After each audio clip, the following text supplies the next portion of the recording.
আমি ত্রিভুবন জয় মহিষাসুর আমি অজয় ব্রহ্মার বলে বলিয়া আমি ভক্ত এখন আমার হাতের মুঠো আমি সর্বশক্তিমান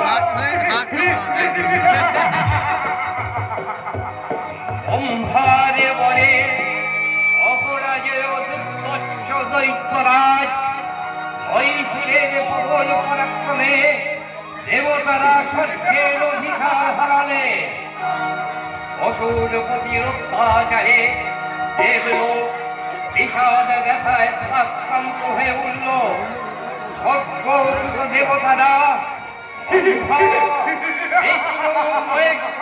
শরণাপন্ন হলে দেবগণের ত্রিভুবতী একত্র হয়ে এক পরমারূপবতী দিব্যশ্রী উৎপন্ন হলো। এনেই জগন্মাতা মহামায়া। এই আদ্যা দেবী ঋগ মন্ত্রে আত্মপরিচয় ঘোষণা করে অসুরের নিধনের উদ্দেশ্যে যাত্রা করলেন।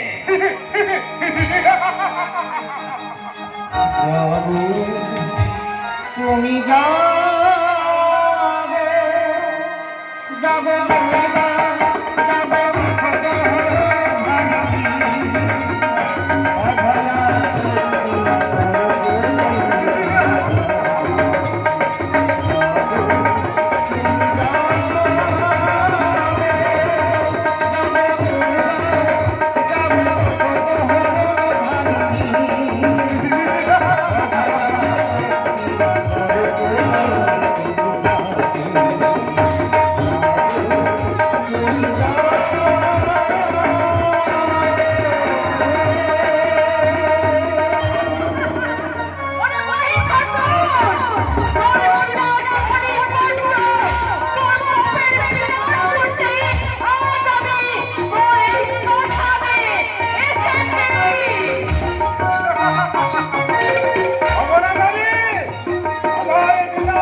আরে অবাক হচ্ছেন তাই না?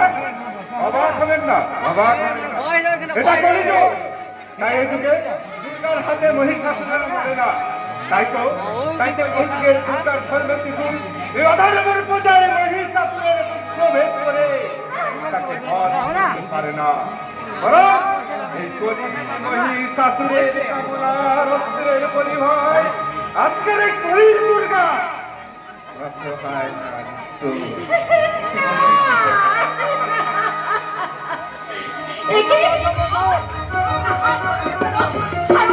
ছেড়ে দিন বলছি। পূজা করবো পূজা, আমার কামনার ফুল দিয়ে করবো তোমার যৌবনের পূজা। এতক্ষণ তোর আসল উদ্দেশ্য আমি বুঝতে পেরেছি শয়তান। মনীষাসুর মধ্যে নাটক করানোর অভিনয় বাহানায় তুই আমার ইজ্জত নষ্ট করতে চাইছিস, কিন্তু না, তা আমি কিছুতেই হতে দেবো না। ছাড়, ছেড়ে দে বলছি। কি ভেবেছিস শয়তান? নারীর ইজ্জত মানে তোর মতো শয়তানের ভোগ বিলাসের সামগ্রী, তাই না? জোর করে কেড়ে নিয়ে তোদের পেট পুরে খিদে বেঁধে দিবি? না রে শয়তান, না, তা তুই পারবি না। আমি থানায় গিয়ে সব কথা পুলিশকে বলে দেবো। মনে রাখে তোর দাদা আমার ইলেক কারখানায় কাজ করে। লোকেরা ধরে দাদার দেহটাকে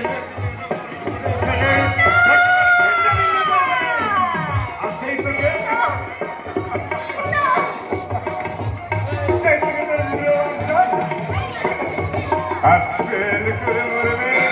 হাতের মাকে হয়তো হয়ে যাবে। আমাকে মুক্তি দাও, আমাদের মুক্তি দাও।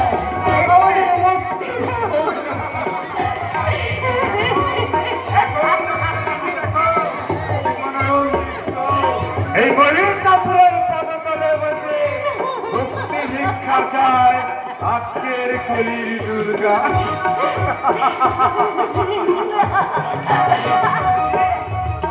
মুক্তি তুমি না, মুক্তি চাই আমি।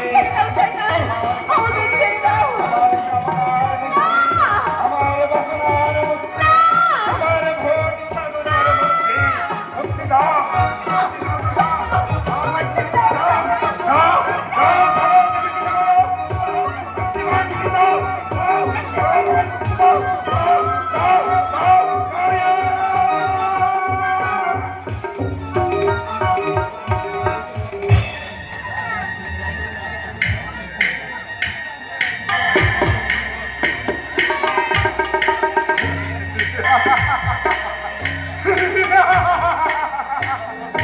গরিব দুর্গা ধরেছে চিরচুর।